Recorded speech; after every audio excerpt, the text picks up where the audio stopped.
Bienvenue sur Super Microbiologiste, le podcast des microbiologistes qui font du contrôle qualité. Alors ici, on est parti d'un constat qui est simple. Nous, les microbiologistes, on a plus d'échanges avec nos boîtes de pétri qu'avec les autres microbiologistes. C'est pas qu'on aime ça, mais la plupart du temps, on est obligé.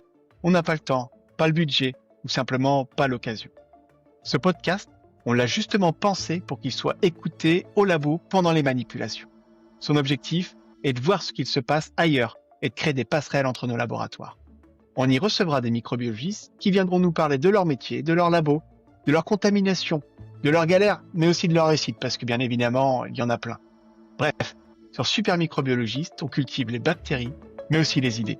Alors, installez-vous, montez le son, parce que votre PSM peut être un peu bruyant. Ça démarre.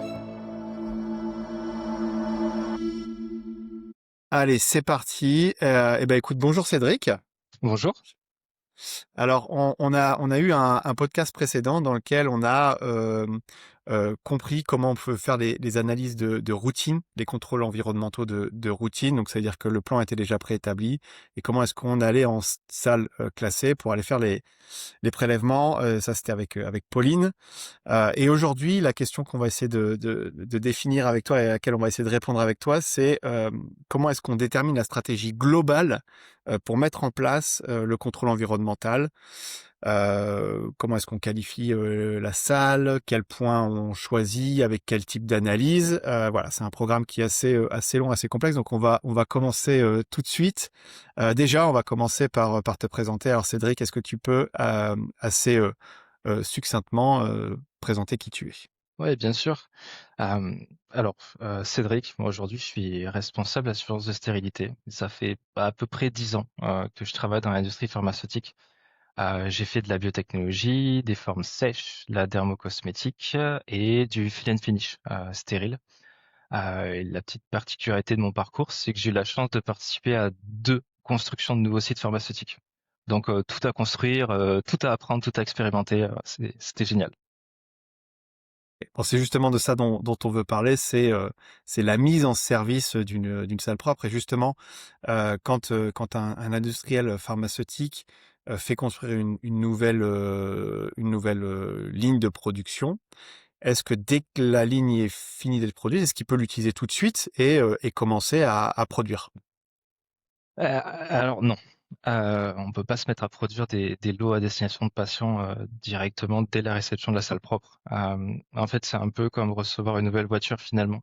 En fait, avant de prendre la route, on regarde les détails du contrôle technique, on vérifie qu'elle fonctionne bien, on règle son poste de conduite, et puis finalement, on s'assure d'avoir tous les points aussi sur le permis, c'est pas mal, etc. En fait, en pharma, on doit démontrer que la salle propre, elle répond vraiment aux exigences des BPF, avec notamment une partie de l'annexe 1, en fait, qui apporte tous les détails pour la classification des salles propres. Et ça, on le retrouve que là-dedans.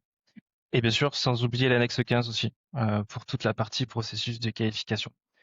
Donc en gros, on va dire qu'il faut réaliser toutes les étapes de qualif, depuis la qualification de conception, jusqu'à la qualification de performance environnementale, qu'on va appeler l'IMPQ. Et l'idée, ça va être de tester, de mesurer, de documenter avant de valider.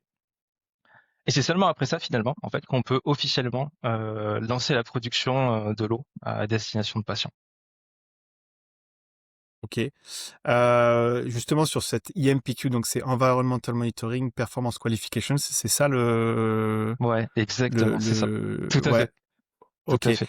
Est-ce que tu peux nous expliquer un peu les grandes étapes de la qualification donc d'une salle propre, de cette IMPQ, et peut-être en faisant un focus particulier sur la microbiologie, parce que j'imagine que cette qualification, elle peut être très très large.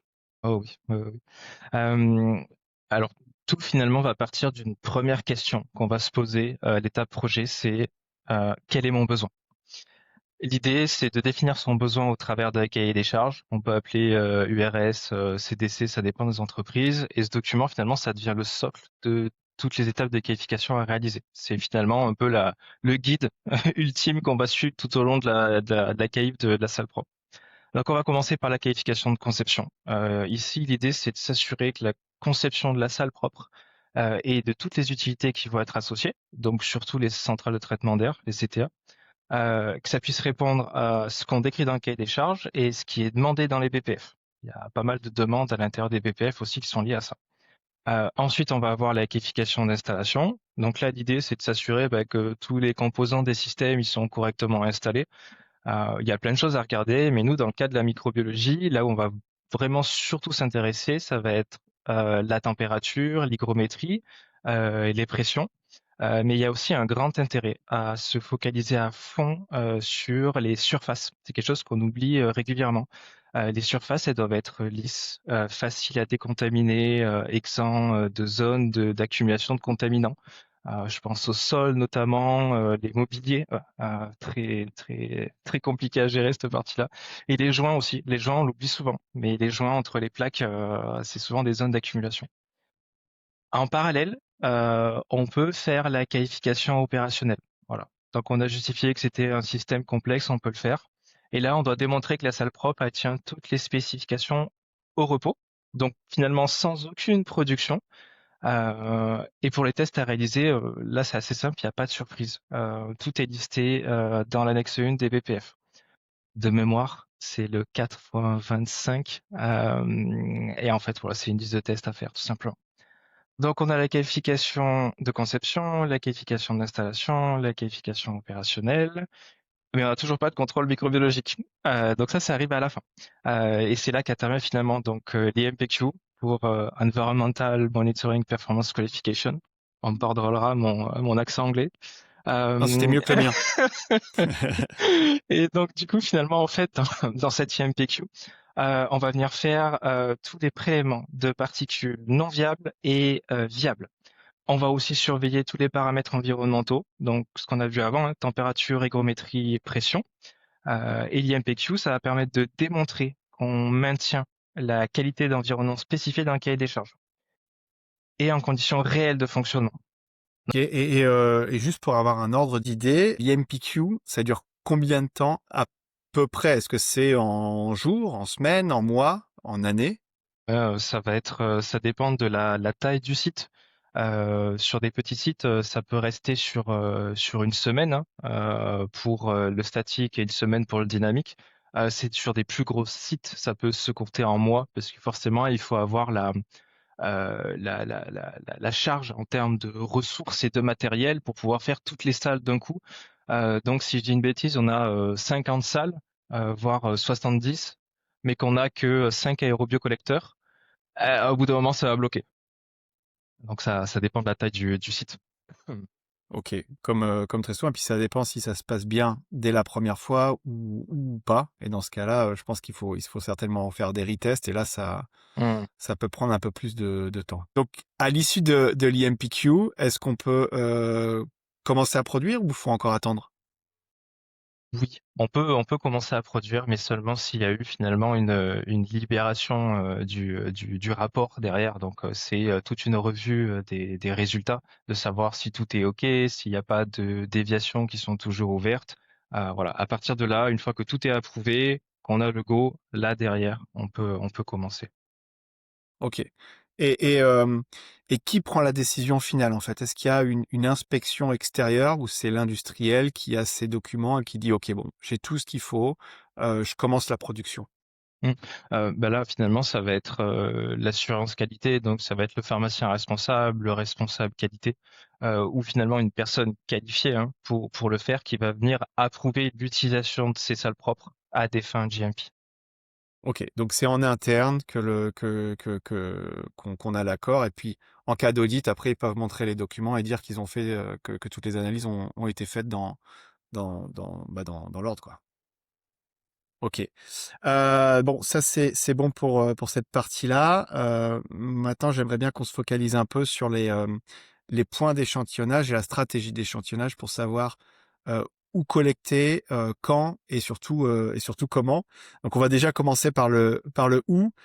Comment est-ce qu'on choisit les points de prélèvement dans une salle blanche? C'est une vaste question, mais si tu peux nous donner un exemple concret du raisonnement à tenir pour choisir un peu ces points.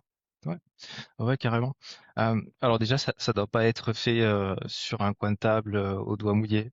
Il faut vraiment avoir une évaluation des risques. Clairement, c'est l'analyse de risque qui va driver tout ça derrière. C'est ce qui va permettre d'identifier les zones critiques dans une salle propre. pour le choix de la méthode de l'analyse de risque, on peut faire un peu ce qu'on veut, hein. On peut choisir une AMDEC ou alors sa propre méthodologie, hein, à façon qui est designée par le site en question. Euh, Moi, j'aime beaucoup les analyses de risque avec plusieurs questions finalement, où on répond soit par oui, soit par non. Je trouve ça un peu plus objectif et moins subjectif finalement, mais c'est purement personnel. On peut avoir plusieurs critères dans la sélection finalement de ces points. D'abord, on peut avoir les exigences réglementaires, finalement par rapport à la nature et la criticité des opérations dans la zone. Typiquement, on va chercher à monitorer les zones où il y a des opérations critiques comme du remplissage avec des phases ouvertes, ou alors des connexions de tubing, puisque ça reste quand même une phase ouverte à un moment donné, sauf si c'est de la septic quick. Il va aussi y avoir la conception de la salle, où on doit prendre compte finalement de tout le positionnement des bouches de soufflage et des bouches de reprise. La question qu'on peut se poser, c'est est-ce que c'est vraiment judicieux de positionner des points de prélèvement juste en dessous de ma bouche de soufflage, alors que tous mes contaminants sont aspirés au niveau de la reprise d'air? Voilà, il y a sûrement un travail à faire de ce côté-là. On va également prendre en compte la densité aussi sur les flux de personnel, de matière et de matériel. Par exemple, si on a une salle qui fait 300 mètres carrés, on peut faire un diagramme spaghetti pour ceux qui ont déjà fait du lean pour identifier finalement toutes les zones à forte affluence où il y a beaucoup de croisements. Des fois, on se rend compte que dans nos salles propres, tout est focalisé sur une seule partie, mais que de l'autre côté, c'est un peu plus light. Donc, on peut tabler là-dessus pour choisir son point de prélèvement. Il doit y avoir aussi une attention assez particulière sur les zones d'habillage. Donc tout ce qui va être SAS, mise en place de gants. D'abord parce que c'est une opération finalement, quand je me déshabille, je vais émettre énormément de particules dans l'environnement. Puis on doit s'assurer aussi que la nouvelle couche d'habits qu'on met par-dessus ne devienne pas souillée par les contaminants de l'environnement. Sinon finalement votre SAS, il fait plus effet de SAS en fait, hein. On n'est plus dans le principe de James Wilson. On réduit pas la quantité de micro-organismes et de contaminants et c'est contre-productif. Il doit y avoir aussi la prise en compte de toutes les surfaces horizontales. C'est un peu comme la neige l'hiver, vous voyez, vous avez votre voiture, la neige tombe et la neige vient s'accrocher sur les parties horizontales, pas trop sur la partie verticale. Les contaminants dans une salle propre, ça va être la même chose, le même phénomène, hein. Donc on va retrouver les dessus d'équipements, les bâtis, mais aussi le sol, avec les roulettes, des chariots, l'intérieur des casiers aussi, où on met tous nos éléments. Et enfin, le dernier point, je dirais, j'ai fait le tour, qui peut-être est le plus important, c'est tous les points de contact avec l'être humain. Tout ce qui est poignée de porte, les bancs dans les sas, les postes informatiques, les tablettes, même quand elles sont dédiées, les supports, les chaises, le dossier de l'eau aussi, énormément, on n'y pense pas assez, mais quand il est papier, c'est encore un point de support. Voilà, on va prendre tout ça finalement, on va le mettre dans l'analyse de risque, on passe à la moulinette, et c'est comme ça qu'on choisit finalement nos points critiques de prélèvement. Voilà. Et en fait, à t'écouter, il y en aurait des milliers. Enfin, après, il y a aussi une réalité de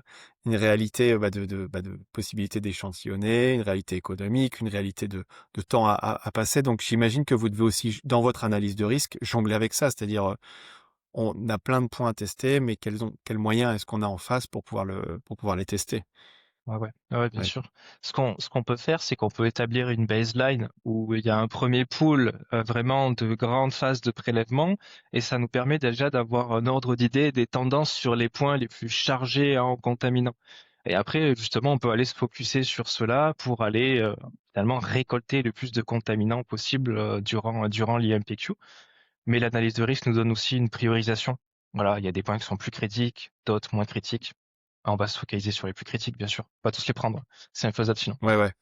Oui, oui, puis l'IMPQ, ça permet aussi de commencer à bien comprendre le fonctionnement de sa salle. Donc peut-être que sur une période un peu plus courte, on peut faire beaucoup plus de prélèvements, quitte à le réduire à posteriori. Mais ça, je pense enfin, j'essaierai d'en reparler un peu plus tard avec toi. Ok, donc on a vu où mettre ces points de prélèvement. Maintenant, il y a aussi une notion de fréquence.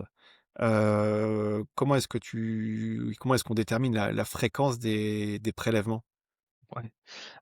Réglementairement, il y a rien qui est écrit aujourd'hui dans les PPF où on nous dit, ben voilà, vous devez prélever tant de points pendant tant de temps à tel endroit. Enfin, voilà, c'est à nous de la construire finalement. Donc, c'est à l'industriel de proposer une stratégie qui est cohérente et qui puisse apporter finalement une photographie assez complète du niveau de maîtrise de son environnement.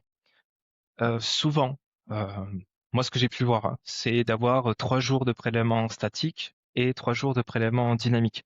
Mais après, il y a plein d'autres stratégies qui sont possibles. L'important, c'est que faut qu'elles soient toujours basées sur un rationnel et qu'on ait derrière la logique, les arguments pour pouvoir dire que finalement c'est représentatif de la réalité. Ok, ça me paraît clair.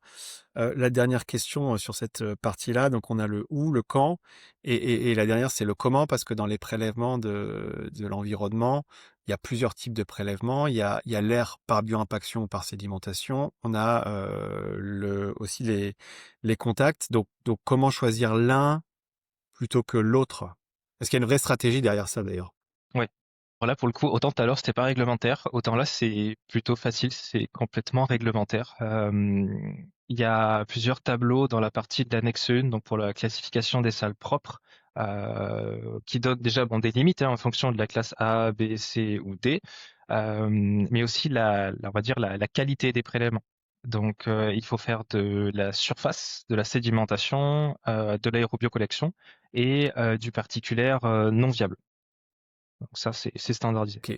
Et donc en ce qui concerne la nature de ces trois, en tout cas nous en microbiologie, on va plutôt donc les trois, il y a la Mmh. particule non viable, c'est important, mais c'est pas quelque chose qui rentre dans le scope.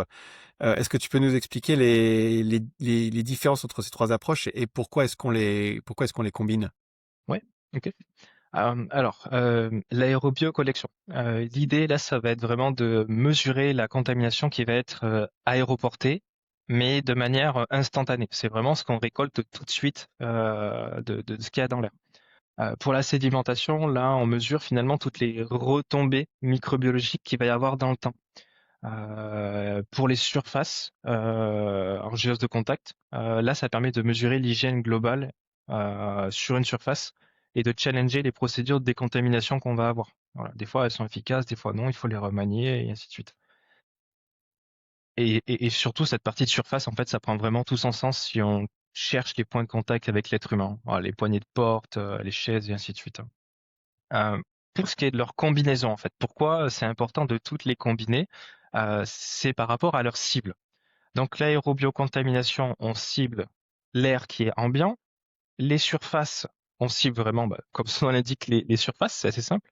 Et la sédimentation, on va cibler l'air qui se dépose sur ces surfaces. Donc on a prélevé l'air à un instant T, mais il y a encore plein de particules en suspension dans l'air qu'on n'a pas prélevé. Et là, hop, ça redescend. Et finalement, c'est sur cette partie de sédimentation qu'on va pouvoir les capter. Souvent, ça on l'entend souvent en entreprise, oui, la sédimentation en dehors de la classe A, ça sert à rien, on n'a pas besoin d'en faire. Alors, à mon sens, c'est une erreur, hein, parce qu'il y a deux pieds finalement dans le prélèvement de surface qui pourraient finalement, on va dire, combler la sédimentation. Le premier, c'est le taux de recouvrement. Sur un prélèvement de surface, si on a 100 Micrococcus luteus, finalement, à la fin, sur notre boîte de pétri, on va pas avoir 100 UFC. Et c'est ce décalage qui accentue encore plus le fait de pas utiliser d'applicateur de contact. Voilà, si on n'a pas d'applicateur de contact, là finalement on a encore plus un biais, donc le taux de recouvrement est pas du tout le même. Euh, donc c'est important. L'autre point, c'est que je suis dans mon sas. Je me déshabille finalement dans mon sas personnel. Je vais relarguer plein de contaminants dans l'air. Ils restent en suspension pendant X temps, hein. Des fois, on a pu faire de l'aérolique et on voyait qu'il y avait des particules qui restaient pendant plus de 20 minutes en suspension dans l'air. C'est énorme, même avec des bons taux de retour de recouvrement. Euh, Là, l'idée, c'est que pendant ces 4 heures de sédimentation, on va pouvoir finalement les capter et contrôler la contamination globale de notre sas. Bon, même si la boîte de pétri, elle fait 9 cm, 90 mm, c'est pas énorme, quoi. Mais en même temps, on va pas mettre une boîte de pétri qui fait toute la surface Non, bon, du sas, ou ça serait un peu trop gros, et ça serait compliqué à incuber, je pense. ouais, c'est clair. Est-ce qu'il y a des références réglementaires qui permettent d'aider l'industriel à orienter ses choix? Ouais. Bon, là, pour le coup, à mon sens, ça va être l'annexe 1. Alors, ok, elle est uniquement pour des médicaments stériles, hein, mais même si on est une entreprise qui fait pas du stérile ou je sais pas du low bioburden, à mon sens, on doit s'y référer parce que justement, c'est la seule qui classe l'ensemble des attentes pour la qualification des salles propres. Euh, et alors après, qu'est-ce qu'on va avoir d'autre aussi? Oui, l'ISO 14644 pour le particulaire non viable. Donc là, ça va nous permettre de savoir quels sont le nombre de points de prélèvement à mettre dans une salle en fonction de son volume global. Donc voilà, en fait, finalement, c'est un quadrillage, hein, ça va faire une grille et par mètre carré, on va devoir mettre X points de prélèvement. C'est assez simple à suivre. Et celle qui vient compléter tout ça, c'est la 17141, l'ISO 17141. Ça, c'est plutôt pour les particules viables. Donc finalement, ça demande de faire une analyse de risque selon la 14644 qui, elle, est reliée au BPF. Donc voilà, tout est lié ensemble. Ok. Donc il y a les Mm. textes qui sont là pour aider. Ça n'empêche pas qu'il faut quand même bien connaître sa salle et faire une analyse de risque et bien connaître le process en fait pour faire une analyse de risque pour essayer de mettre les points au bon endroit. Enfin, les bons points au bon endroit. Ouais, bien sûr. Ok. Donc ça, on a vu la stratégie de mise en place de l'IMPQ. Tu as dit ça dure entre une semaine et plusieurs mois en fonction du nombre de salles, en fonction de la taille de la zone de production. Une fois qu'on a fini l'IMPQ, on passe en routine. Et justement, moi, ce qui m'intéresse, c'est ce lien entre ce qui a été fait en validation et ce qui va être fait derrière en routine. J'imagine qu'on continue à utiliser ce qui a été fait en validation puisqu'on connaît un peu sa salle. Est-ce que les points qu'on va donc utiliser en routine, c'est forcément les mêmes que ceux qu'on a définis pendant l'IMPQ? Euh, Forcément, non. On peut se baser sur la première analyse de risque que l'on a faite pour l'IMPQ. On doit se baser sur les résultats de l'IMPQ, donc ça va nous donner tout un trending finalement. Donc ça veut dire que les points de prélèvement en routine, ils peuvent être identiques comme ils peuvent être différents. Dans le cas où ils sont modifiés, que ce soit parce qu'on déplace finalement le point de prélèvement, qu'on réduit la volumétrie, ou même qu'on l'augmente, hein, ça peut arriver sous un isolateur ou autre, c'est possible. Il faut le justifier. Voilà, toujours en lien avec l'analyse de risque ou une revue de tendance, euh, et c'est OK. Ok. Donc oui, ça permet de mieux connaître et derrière de rectifier et de pouvoir coller aussi au plus réaliste pour la routine. Euh, Autre question du coup, est-ce que pendant la vie de l'utilisation en routine, on peut les modifier ces points-là ou une fois qu'ils sont établis pour la routine, on les garde jusqu'au bout? Oui, oui, oui, il faut les modifier, hein, bien sûr. Ah, il faut les modifier, c'est pas Ah on peut, ouais, c'est ouais, ouais, non, ouais, non, je ok, dirais carrément il faut en fait, puisque le programme de monitoring, il doit être vivant, parce qu'une salle propre en elle-même, elle est vivante. On fait toujours, il y a des travaux à l'intérieur, on apporte des nouvelles matières, il y a des nouveaux travailleurs qui viennent, donc avec une flore qui est différente. Donc tout ça vit. Et finalement, hop, le plan de monitoring, lui aussi, doit vivre en fonction de tout ça. Ah ouais. ok. Donc on va le changer et sur quels critères on peut changer justement ces points? Hmm. Euh, Souvent, on se base sur la revue périodique des tendances qu'on va avoir tout au long du monitoring et en fonction des étapes critiques. Euh, pour les entreprises qui ont une CCS, donc Contamination Control Strategy, vous pouvez faire lien avec ça. Moi, je le fais. Donc en fait, alors si un point de prélèvement devient systématiquement négatif, hein, qu'il n'y a rien qui se développe dessus, qu'en plus il est non critique, concrètement, oui, on peut s'appuyer sur une analyse de risque pour le retirer, mais il faut être vraiment Pourtant, c'est sûr. ceux-là qu'on aime. Et C'est oui, ceux-là qu'on aime. oui, oui, oui, c'est clair. Et il faut vraiment, par contre, être sûr qu'il n'y a rien qui se développe dessus. C'est-à-dire qu'il n'y a rien qui se développe dessus parce que notre méthode finalement d'incubation et de prélèvement est adaptée à tout un spectre de germes qui ne prennent pas qu'une partie. Ça peut être une erreur qu'on peut faire.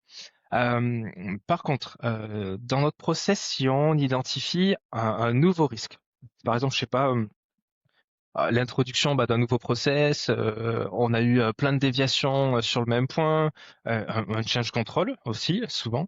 Mais là, ouais, on peut ajouter des points supplémentaires. Après, ouais, tu avais une question? Ouais, bah, en fait, à t'écouter, j'ai l'impression c'est plus facile d'en ajouter que d'en retirer, en fait. Ouais, souvent, c'est plus Ouais. facile de carrément, c'est clair. Toi, dans la pratique, est-ce que ça arrive souvent de modifier des points? Ça va dépendre de l'activité de l'entreprise, en fait. Une entreprise qui a le même système et le même process depuis 10 ans et qui va continuer comme ça pendant 10 ans à faire uniquement le même produit, il n'y a pas trop de raison finalement que les points puissent changer. En fait, tant qu'il n'y a pas de changement, il n'y a pas de raison de changer le plan de monitoring. Par contre, pour une entreprise, typiquement, je l'ai fait 2 fois, mais qui est sur une ouverture de site, qui en plus de ça est une CDMO, où il y a plein de process différents, tout est en changement permanent.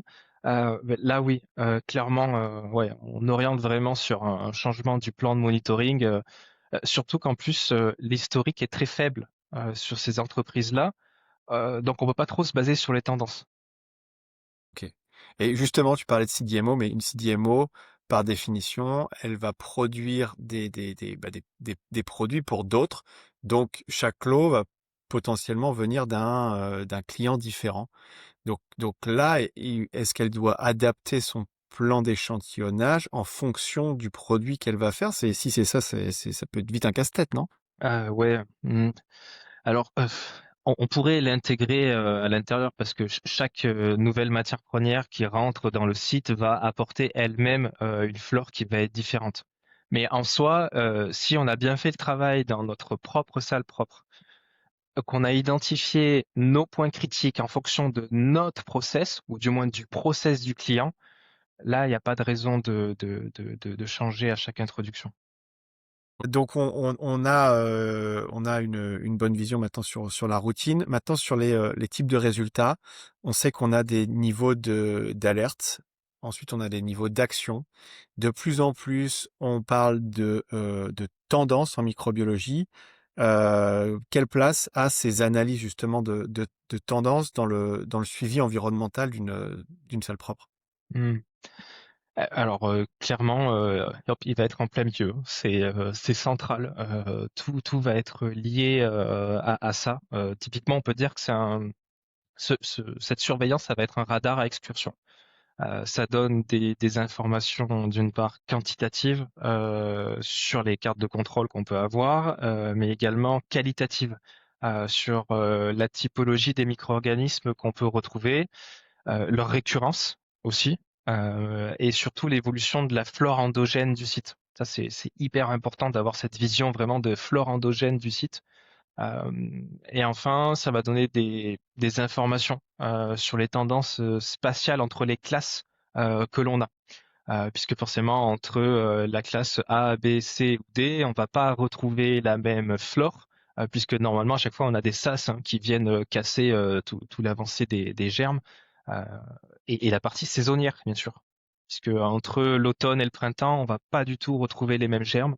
Donc ça, c'est à regarder et à prendre en compte aussi dans les tendances. Donc la tendance, elle est pas tant quantitative que qualitative en fait. D'après ce que tu dis, il y a la nature des germes. Donc le côté qualitatif est aussi hyper important, d'où l'importance de tout identifier dans ces cas-là. Oui, oui, oui, ouais, ouais, bien sûr. Enfin, moi, je considère oui. Après, c'est toujours très compliqué d'identifier chaque UFC qui arrive sur une boîte de pétri parce que forcément, c'est du temps opérationnel, c'est un coût aussi non négligeable pour l'entreprise. Mais par contre, de temps en temps, ok, c'est vrai que si on s'aperçoit que macroscopiquement, on a vraiment une colonie qui revient, qui est anormale et qu'on n'a pas criblé dans une bibliothèque microbiologique, ouais, là, ça peut être intéressant de se dire, ok, toi, je te connais pas, je vais t'identifier et comme ça, je sais d'où tu viens et qu'est-ce que tu peux faire éventuellement. Ok, donc là, il y a un vrai savoir-faire du technicien, la technicienne en microbiologie qui va avoir un œil critique et pas simplement compter et se dire bon, on est sous le niveau d'alerte ou d'action et donc c'est bon, je mets mon compte et c'est tout. Là, il y a vraiment un regard critique sur la morphologie en fait de la colonie et se dire est-ce que j'identifie ou pas. Ouais, clairement. Intéressant. Et donc ces analyses de tendance, concrètement, est-ce que tu t'en sers pour faire évoluer la stratégie du général du contrôle environnemental? Oui, parce que finalement dans cette stratégie de contrôle, donc on a un rôle préventif de pilotage et documentaire parce qu'on trace tout ça, donc on va pouvoir l'utiliser pour ajuster finalement cette fréquence de prélèvement, pour ajuster la position aussi des points de prélèvement, mais aussi en parallèle le niveau de décontamination. Voilà. Des fois, ça sert à rien de sortir l'artillerie lourde alors qu'on peut avoir quelque chose de plus soft. A contrario, des fois, il faut augmenter le niveau de décontamination et l'abaisser ailleurs. Euh, Par exemple, alors pour la fréquence, s'il y a une zone où les valeurs elles sont plutôt stables depuis, je sais pas, 12 mois, donc un an, avec des résultats qui sont toujours en dessous des limites d'alerte, ben là on pourrait imaginer de réduire la fréquence de prélèvement, voire même carrément le nombre de points, hein, ça dépend. Mais tout ça, il faut toujours le justifier avec une analyse de risque. C'est hyper important. C'est ce qui va permettre de tracer finalement votre philosophie et de pouvoir justifier auprès des auditeurs ou des inspecteurs bah, ce que vous avez mis en place. Euh, alors par contre, je mets un warning, hein. L'idée, c'est pas non plus d'aller jusqu'à bon, il n'y a plus rien qui pousse, j'arrête de monitorer. C'est pas du tout ça l'objectif. Euh, L'autre cas, c'est qu'on peut avoir en fait une zone avec des fluctuations régulières qui sont vraiment proches des limites. Donc là, on va se dire, oula, attention, warning, on va dépasser. Euh, Là, le risque de réduire à ce niveau-là, ça va être de passer vraiment à côté de quelque chose. Donc peut-être qu'il faudrait augmenter la fréquence de prélèvement, puisque vu que c'est des statistiques, hein, quand on prélève à un instant T, c'est pas forcément ce qui est représentatif de toute la journée. Donc peut-être augmenter là. Et justement, ces analyses de tendance, à quelle fréquence est-ce que tu le fais? Est-ce que c'est dynamique, c'est-à-dire que c'est fait tous les jours ou régulièrement, ou est-ce que tu te poses tous les 6 mois, tous les ans, pour regarder un peu les tendances et réétablir un schéma global? Alors ça, c'est à planifier finalement dans la stratégie de contrôle et trending, hein. Donc ça va dépendre finalement de la capacité de l'entreprise. Il y en a qui peuvent arriver à faire ça tous les mois. C'est quand même lourd hein, parce que c'est des réunions, il faut avoir tous les résultats, il faut les compiler, faire des rapports, et ainsi de suite. Il y en a qui font tous les 6 mois. Est-ce que vraiment tous les 6 mois, ça permet de prendre en compte la saisonnalité à chaque fois, puisqu'il y a presque 2 saisons qui passent? J'aurais tendance à dire que ça fait peut-être un peu beaucoup. Tous les 3 mois, ça peut être un bon compromis, puisque finalement, voilà, vous allez pouvoir cribler la saison, ou du moins une partie de la saison, et avancer comme ça, d'avoir 4 grosses réunions dans l'année pour pouvoir ajuster le plan d'action s'il y a besoin. Ouais, j'aurais tendance à dire 3 mois. Après, ça dépend de l'entreprise et tout ça chacun. Ok. Oui, oui, ça dépend des moyens qu'on a et puis du nombre de points qu'on a, puisque comme tu parlais, enfin, il faut avoir aussi certain nombre de points pour avoir des tendances. Bon, qui dit prélèvements environnementaux dit milieu de culture et dit conditions d'incubation. Alors ça, c'est un peu le topic du moment. On était sur 2 milieux de culture il y a quelques années. On n'est que sur un aujourd'hui, principalement du TSA. Avant, il y avait le Saburo. On voit encore certains labos qui travaillent avec du Saburo. On était sur 2 températures. On voit de plus en plus de laboratoires passer sur une seule température. Euh, pour toi, quelles sont les températures ou la température à laquelle il faudrait idéalement incuber ces contrôles environnementaux? Et s'il y a plusieurs températures, Hmm. quelle séquence? Alors, déjà, qu'est-ce que j'ai connu? Moi, j'ai connu plusieurs choses. J'ai connu le 30-35 puis 20-25, le 20-25 puis 30-35. J'ai aussi connu le 28 degrés. Je vais pas dire que pour moi, il faut absolument se canter à un seul choix, on va dire, de température d'incubation. C'est à l'entreprise de définir la meilleure plage d'incubation, ou du moins la meilleure séquence par rapport à sa flore endogène. Chaque site est différent, on va pas retrouver les mêmes germes. Si je prends un site qui est beaucoup plus chargé en bactéries, ben, il va peut-être pas commencer à faire de l'incubation à 20-25, il va peut-être faire l'inverse. Par contre, un site qui est plus chargé en moisissure, va peut-être prioriser le 20-25. un autre site qui aura vraiment, je sais pas, un bacille sporulent qui est très spécifique ou ça l'embête un peu, lui il va se spécialiser peut-être sur une seule température d'incubation. Ça dépend de votre flore endogène. Et voilà, ça c'est à définir. Après, en microbiologie, on ne trouve que ce qu'on cherche. Plus on réduit, plus on est dans du compromis et moins on a de chance de trouver quelque chose. D'ailleurs, est-ce que c'est possible de temps en temps de faire des coups de sonde? Ça veut dire on a notre plan classique avec les températures qui sont établies.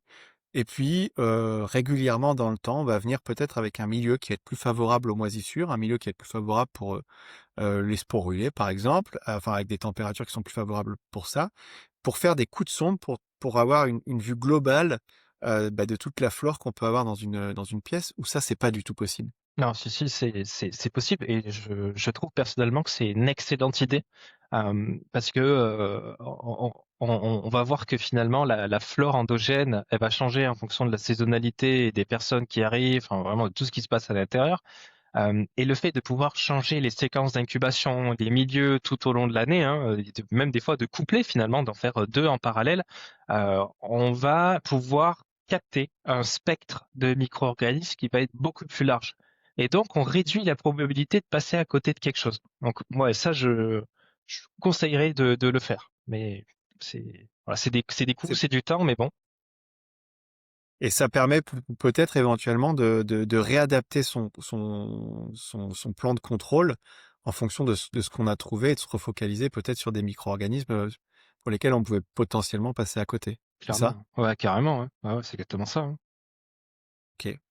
Ouais, on en a parlé plusieurs fois, même en cosmétique ou ailleurs, et c'est pas toujours évident parce que faut justifier auprès des autorités de faire rentrer un milieu de culture qui est peut-être pas forcément dans la pharmacopée, qui va être un peu plus spécifique aux moisissures, un milieu à base de malt par exemple. Et ça, c'est pas toujours facile de le justifier, j'ai l'impression. C'est un œil extérieur, c'est un avis extérieur. Ok, alors merci beaucoup pour tout ce que tout ce que tu as couvert, c'est top. Maintenant, pour conclure, quels sont selon toi les pièges qu'il faudrait éviter lorsqu'on met en place un contrôle environnemental? Premier piège, ça serait de faire du monitoring sans rationnel. Juste pour se dire, OK, on coche une case et on montre qu'on le fait finalement en audit ou en inspection. Tenez, regardez, on a un monitoring, mais derrière, on ne s'est pas penché finalement sur une analyse des risques réels et de la compréhension pardon, de notre propre procédé. Là, c'est sûr qu'on va passer à côté de quelque chose et ça va pas bien se passer en audit. Je vais avoir quoi d'autre aussi un deuxième piège, ça serait clairement de surcharger le plan de prélèvement sans avoir finalement la capacité opérationnelle pour prélever et analyser derrière. On s'en rend pas forcément compte quand on est en dehors de ces prélèvements, mais ça prend beaucoup de temps à organiser avant les prélèvements. Faut préparer tout le matériel, les consommables, le personnel. Prélever, c'est très long. Si on veut le faire correctement et dans de très bonnes conditions, ça demande du temps. Et derrière, ouais, il y a un suivi d'analyse à avoir, donc c'est une grosse charge de travail. Et là, si on n'a pas la capacité pour gérer toutes ces données, ça peut mal se passer. Je dirais que des fois, il vaut mieux avoir moins de points de prélèvement, mais qui sont plus intelligemment choisis et analysés. Et finalement, derrière, on s'y retrouve. Mais tout ça sous le couvert d'analyse de risque, encore, je le répète, c'est hyper important que ce soit tracé. Et allez, si je peux en donner peut-être un troisième, ce serait de penser qu'une salle propre, en fait, c'est seulement un sol, des murs et un plafond. Il y a tout un tas d'éléments qui interagissent finalement dans une salle propre. On va avoir des boucles d'eau, les réseaux de gaz, le personnel, les flux de matériaux, tout ce qui est entrant, les touches de sécurité aussi. Qu'est-ce qu'on va avoir d'autre? Les drains. Et en fait, tout ça, finalement, ça vit hein, et ça apporte plein de contaminants. Et souvent, on l'oublie dans la stratégie de surveillance. Et quand on l'oublie, on a des surprises après, donc il vaut mieux l'intégrer à l'intérieur. Juste la première chose que tu as dit en termes de conseils, c'est de pas faire du monitoring pour faire du monitoring, c'est de comprendre le rationnel qu'il y a derrière. J'ai envie de dire, c'est un peu facile pour toi parce que tu as été présent lors de l'IMPQ. Donc tu étais là dès le début. Moi, j'ai visité des sites historiques qui ont plusieurs dizaines d'années, voire un peu plus. Il y a des gens qui héritent d'une situation, d'analyse de routine à faire. Et des fois, le rationnel, de savoir pourquoi est-ce qu'on fait ça et pourquoi on le fait plus, si la personne qui l'a fait n'est plus là, c'est compliqué. Alors, comment est-ce qu'on peut transmettre ce savoir et pas le perdre parce que généralement, ça tient aux personnes. Ouais. Euh, Ce que je pourrais conseiller, alors c'est du papier, hein, c'est sûr, mais ça serait éventuellement déjà de pouvoir rédiger une procédure qui permet déjà d'un premier temps de détailler la philosophie de l'analyse de risque et comment on fait l'analyse de risque, qu'est-ce qu'on va regarder derrière.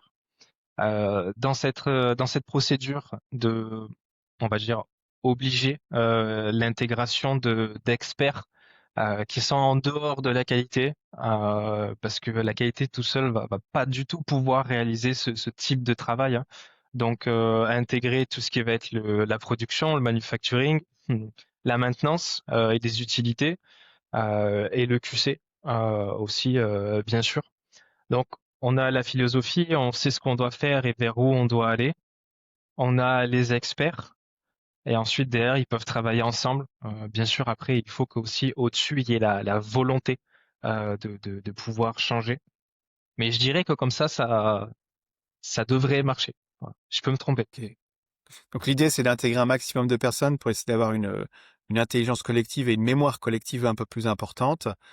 De la documenter aussi, de documenter la réflexion, parce que effectivement, comme on l'a vu, les plans de prélèvement peuvent évoluer en fonction du temps.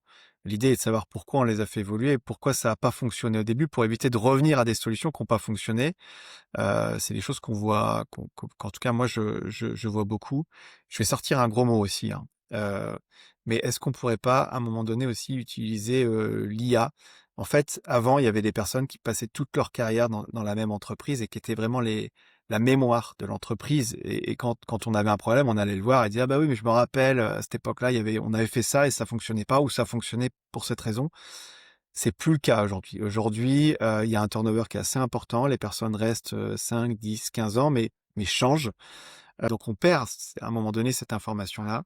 Est-ce qu'on la documentant? Alors ça peut faire beaucoup, beaucoup de documents, mais j'étais justement à Pharmalab la semaine dernière en Allemagne, et il y avait des industriels qui disent, bah nous, en fait, ces documents-là, on les remonte dans une IA qui permet de la digérer, et quand on a une question, on peut aussi la poser à l'IA. On la pose d'abord aux collègues, hein, mais on peut aussi la poser à l'IA, et des fois, c'est intéressant les informations qu'elle nous retombe, parce que bah, tous ces documents, c'est des milliers et des milliers de pages. Elle peut le digérer Ouais, et elle peut s'en souvenir. Donc, ouais, carrément. je te renvoie la balle. Est-ce que tu penses que ce serait vraiment gérable comme ça? Je vais te sortir une phrase de qualiticien pur. Je vais te dire que à partir du moment où on peut valider le système, why not? Why not? Après, Mais pourquoi pas, ouais? ouais, je parle pas de valider et de qualifier Ouais, l'IA, mais ouais. l'IA, elle peut être comme un collègue, en fait, un super collègue qui a emmagasiné de l'expérience qui, in fine, aurait été perdu quoi qu'il arrive, parce que les gens partent, et puis qu'on le documente, mais que les documentations, bah, ça fait des tonnes de documents, et c'est impossible quasiment pour une personne de toutes les lire et de tous les comprendre. Donc, c'est un peu le gros mot du moment, mais je me dis, dans Oui, ce oui. cas-là, est-ce que ce serait pas une utilisation intelligente de l'IA? Ouais, pourquoi pas, tant que derrière il y a un contre-check entre guillemets humain, et que le contre-check humain arrive à comprendre le sens et le rationnel et qui peut lui-même le défendre, enfin, ça me semblerait tout à fait entendable, hein, ouais. Ouais, ouais, l'idée n'est pas que ce soit l'IA qui décide, mais que l'IA donne des informations qui puissent ensuite être revalidées par un être humain qualifié et compétent. Dernière question, les contrôles environnementaux, c'est des milliers, des dizaines de milliers, des centaines de milliers, et même j'ai déjà vu des millions de contrôles par an. Je le vois souvent géré dans un Excel, donc c'est assez compliqué pour les tendances. Est-ce que tu vois l'arrivée de logiciels spécifiques pour les contrôles environnementaux? Est-ce que ça peut vraiment avoir que ça peut être une aide. Tu parlais de qualifier et de valider une IA. Le faire avec un Excel ou une macro, c'est pas facile non plus. Donc, est-ce que ça, c'est quelque chose que tu vois venir? Oui, ouais, ouais, clairement. Et de toute façon, je pense qu'il faut s'orienter vers ce type de solution. Parce que le fichier Excel, ça a toujours ses limites, hein. Il suffit qu'on modifie une formule et ça met en vrac tout ce qu'on a à l'intérieur. Et surtout en termes d'intégrité des données, en pharmaceutique, ça va pas être privilégié du tout, hein. Il y a trop de risques de perte de données ou de même de falsification. Donc un logiciel qui est adapté, qui est qualifié, validé et qui finalement arrive de manière ludique à donner l'information très rapidement sur ce qu'on veut, ça va tout de suite être bénéfique pour l'entreprise. Et ouais, ouais, c'est une bonne idée. Ok. Bon, ben on va creuser là-dessus. On va essayer d'attendre des retours d'expérience de personnes qui l'ont implémenté. Moi, j'en ai rencontré deux, trois et ils disaient qu'ils l'utilisaient aussi pas mal pour les analyses de tendance dont tu discutais tout à l'heure. Ces logiciels-là, ils voient une inflexion de la courbe et ils peuvent alerter et dire, tiens, en ce moment, il y a déjà une tendance qui est en train une tendance à l'augmentation et donc ça permet d'aller voir s'il n'y a pas quelque chose qui commence à déconner en fait en zone de production. Donc rien que pour ça, je pense que ça pourrait être intéressant. Mais encore trop peu. Enfin moi, ceux que je visite, il y en a pas tant que ça qui sont équipés. Il y en a beaucoup qui utilisent encore le papier et le fichier Excel. Bon bah écoute Cédric, ce podcast touche à sa fin. Merci beaucoup pour toutes les explications, toute la compétence que tu as pu partager avec nous. Ton job a l'air passionnant. Est-ce que tu as prévu justement de qualifier ou de suivre la fabrication d'une nouvelle ligne de production dans les prochains mois? Alors là, du coup, là où on est vraiment en phase encore de finaliser finalité de construction, hein. Donc ouais, il y a tout ça à regarder. Il y a les utilités. On va arriver sur l'IMPQ. Donc c'est super, ça va être intéressant. On va apprendre plein de choses et pour comprendre un peu comment vit notre salle propre. Donc ça va être encore plus passionnant et instructif. Ok. Bon bah écoute, bon courage pour cette IMPQ et puis au plaisir de refaire un débrief après, hein. Ouais, avec plaisir. Merci à toi pour l'invitation. Au revoir. Cet épisode est maintenant terminé. J'espère qu'il vous a vraiment plu. Si vous aussi vous avez une expérience à partager, contactez-moi. J'accepte toutes les histoires à partir du moment où ça se passe dans un labo de microbiologie. En attendant, vous pouvez nous retrouver sur le site internet www.supermicrobiologiste.com, sur le compte LinkedIn Supermicrobiologiste et dans notre newsletter qui est envoyée tous les jeudis et dans laquelle vous retrouverez les dernières infos de la microbiologie. Je vous dis donc à bientôt, vive la microbiologie et vive les supermicrobiologistes.